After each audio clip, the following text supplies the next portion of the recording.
अहमदाबाद के डरावने क्रैश में 40 साल के भारतीय ब्रिटिश नागरिक विश्वास रमेश कुमार जिंदा बचकर निकल आए। प्रधानमंत्री नरेंद्र मोदी और गृहमंत्री अमित शाह ने भी विश्वास रमेश से मुलाकात की। उनकी माने तो प्लेन के जिस हिस्से में वो थे वो क्रैश के दौरान हॉस्टल के ग्राउंड फ्लोर पर लैंड हुआ था, जिससे उन्हें थोड़ा स्पेस मिल गया और वो बाहर आ सके। उनका बचना किसी चमत्कार से कम नहीं कहा जा रहा है। उड़ान भरने के कुछ सेकंड बाद ही हमने उसकी तेज आवाज सुनी, सभी डर गए और हम सब घबराकर चिल्लाने लगे और जल्द ही मैंने खुद को लाशों के बीच पाया। चारों तरफ मलबा था। मैं डर गया और भागा। ने मुझे ढूंढकर एम्बुलेंस में किसी ने बैठाया। सब मेरी नजरों के सामने हुआ था, लेकिन मुझे खुद नहीं पता कि आखिर कैसे मैं जीवित बच गया हूँ। थोड़े टाइम के लिए मुझे लगा था कि मैं भी मरने वाला हूँ, लेकिन आंख खुली तो मैं जिंदा था। मैंने अपनी सीट बेल्ट निकालने की कोशिश की। इसके बाद मैं वहाँ से निकल गया। मेरी आंखों के सामने एयर होस्टेज और दूसरे लोग मर गए थे। टेक ऑफ के बाद 5 से 10 सेकंड के अंदर ही सब कुछ हो गया।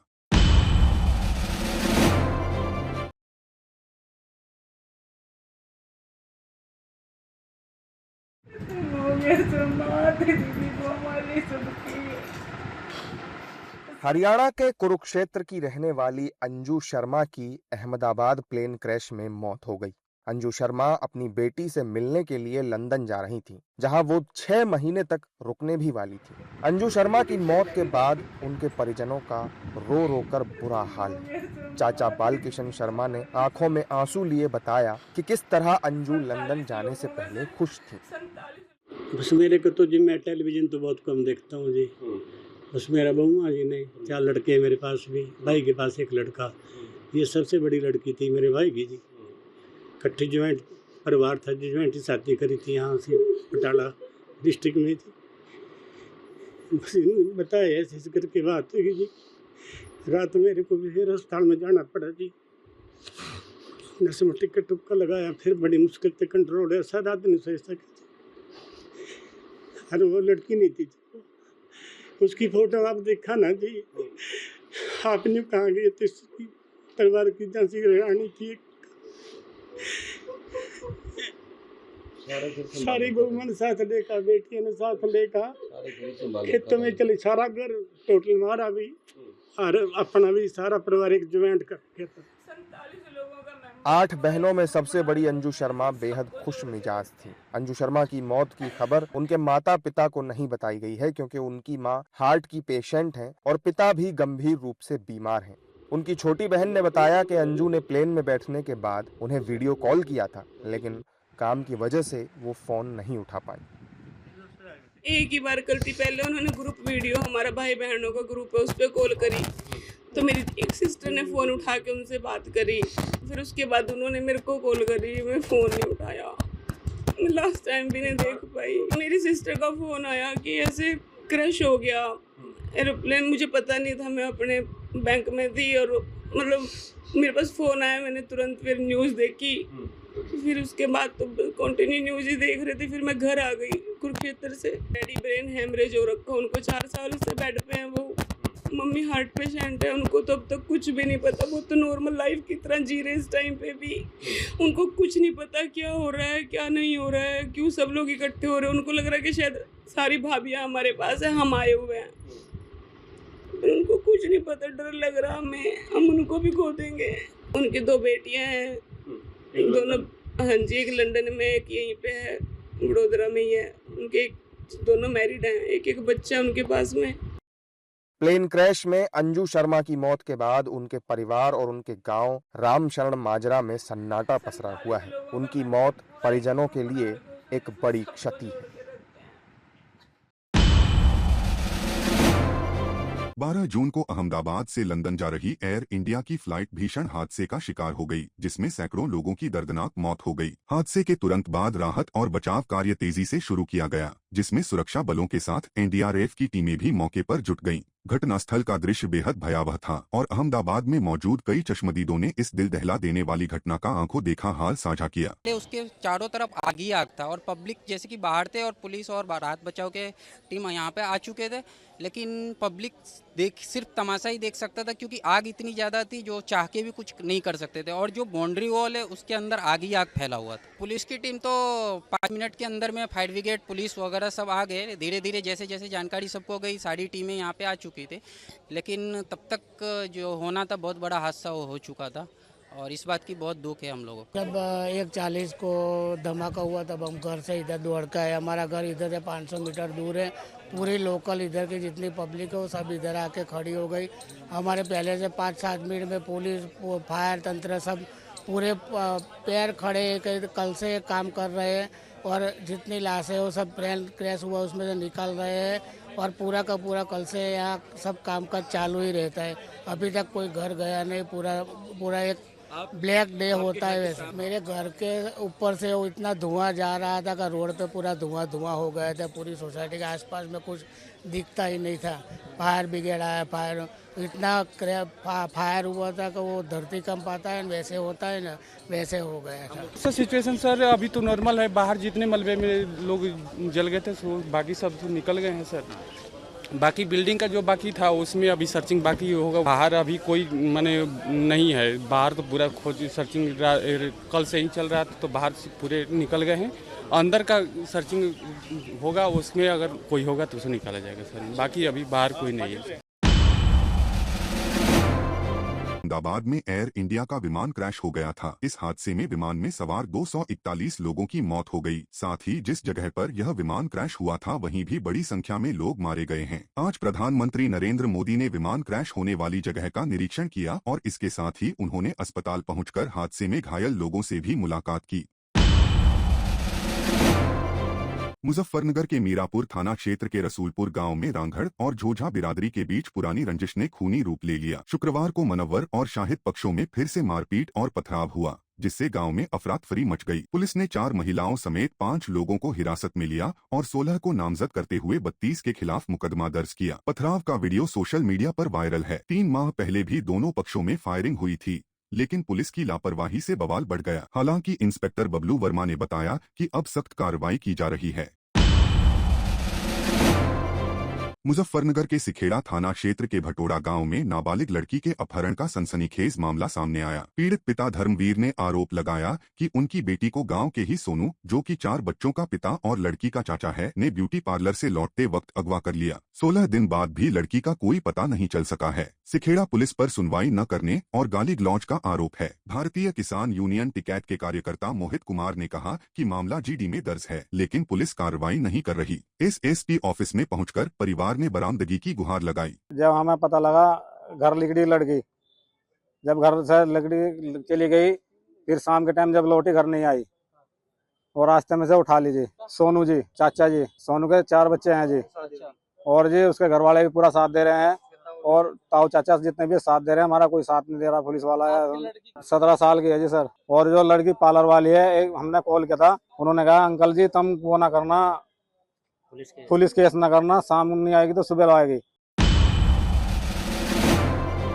मुजफ्फरनगर के छपार थाना क्षेत्र में एक नाबालिग छात्रा के साथ हुई दिल दहलाने वाली घटना का बढ़ते दबाव के बाद एक्शन ले लिया है। छपार पुलिस ने एसएसपी के आदेश के बाद मुकदमा दर्ज कर कार्रवाई शुरू कर दी है। आपको बता दें कि गुरुवार को एसएसपी ऑफिस पहुंचकर पीड़ितों ने प्रदर्शन करते हुए एसएसपी से शिकायत की थी और आरोप लगाया था कि गांव के दबंग ने अपने साथी के साथ छात्रा को नशीला पदार्थ देकर अपहरण किया और गैंगरेप की वारदात को अंजाम दिया है। आरोप ये भी लगाया गया था कि पीड़िता को धमकाकर अंबाला की ट्रेन में छोड़ दिया गया जहां वह बेसुध मिली। 2 महीने तक डर और डिप्रेशन में रही पीड़िता ने आखिरकार परिवार को अब पूरे मामले के बारे में बताया। गांव में चर्चा के दौरान निशांत और उसके साथियों ने पीड़ित परिवार पर लाठी डंडों से हमला कर दिया। छपार थाने में सुनवाई न होने पर परिजनों ने एसएसपी शिकायत की थी जिस पर एसएसपी ने तुरंत कार्रवाई के आदेश दिए थे, जिसके बाद अब मुकदमा दर्ज कर आरोपियों की तलाश शुरू कर दी गई है।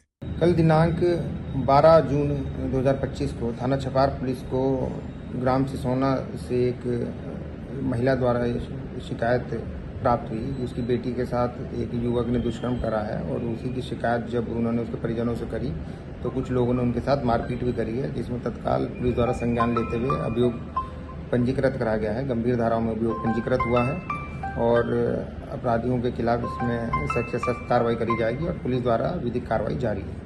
एक लड़का है मुझे परेशान करता है, उसने मेरे साथ बलात्कार किया है। 28 तारीख की बात है। वो मुझे बाइक पे बैठने के लिए बोल रहा था कि तुझे घर पे छोड़ दूंगा। मैंने उसे मना किया। उसने ज़बरदस्ती पीछे से आके, उसके कोई दोस्त ने, मुझे नहीं पता वो कौन था, उसने मेरा मुंह दबाया और एकदम बाइक पे ले आया।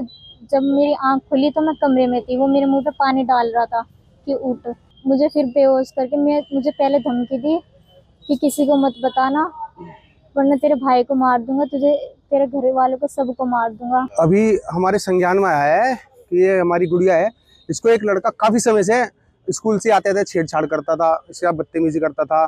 जैसे हमें भी जानकारी हुई है कि उस लड़के ने अपने कुछ एक दो दोस्तों के साथ मिल के इस लड़की को उठाया, बाइक पे उठा के कहीं ले गए। फिर लड़की से पता लगा कि वो अम्बाला CRPF ने अम्बाला से बरामद की है और माँ बापों को सूचित किया है कि आपकी लड़की यहाँ है। उन्होंने फोन करके बुलाया, माँ बाप मौके अम्बाला से जाके लड़की को लेकर आए। मामला है कि मोहल्ले का ही कोई लड़का है जो इसे पीड़ित करता था। योगी राज में कहते हैं कि छेड़छाड़ की घटना नहीं हो रही है, मगर इस तरह की घटनाओं को देखते हुए लगता है कि योगी राज में जो छेड़छाड़ की घटनाओं पर कोई अंकुश नहीं है। लड़कियां आज भी पीड़ित हैं, स्कूल आने जाने में खौफ खा रही हैं।